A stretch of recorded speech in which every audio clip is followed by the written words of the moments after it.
ወጣት ሴቶች አሁን ደግሞ ትልልቅ ሴቶችም እያሳያችሁ ያሉት ነገር ነው።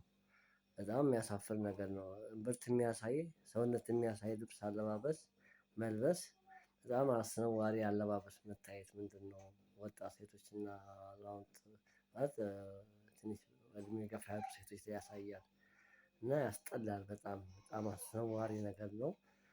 እና ወንድን ወጣት ማሳሳት እና ጎልማሶችንም እያሳሳተ ነው ያለው እና ምን እንደሆነ እያሳያችሁ ያሉት በኢትዮጵያ ሀገር ላይ በጣም አስነዋሪ ነገር ነው። ያው ኢትዮጵያ አትፈቅድም በቃ ሀበሻነት ያስነውራል አይተን አናውቅም እና በጣም ይደብራል። ቢቀር ይሻላል እላለሁ። እና ይሄ ሀበሻነትን እንትን ያስባል ባህላችንን ከባህል ውጪ ነውና ቢወገድ እላለሁ። እኔ ወጣት ቴዎድሮስ ሙሴ መኮንን እባላለሁ። ይሄ ነገር ቢቀር እላለሁ። ባህላችን አይደለም ያለ ባህላችን አታርጉ ወጣት ሴቶች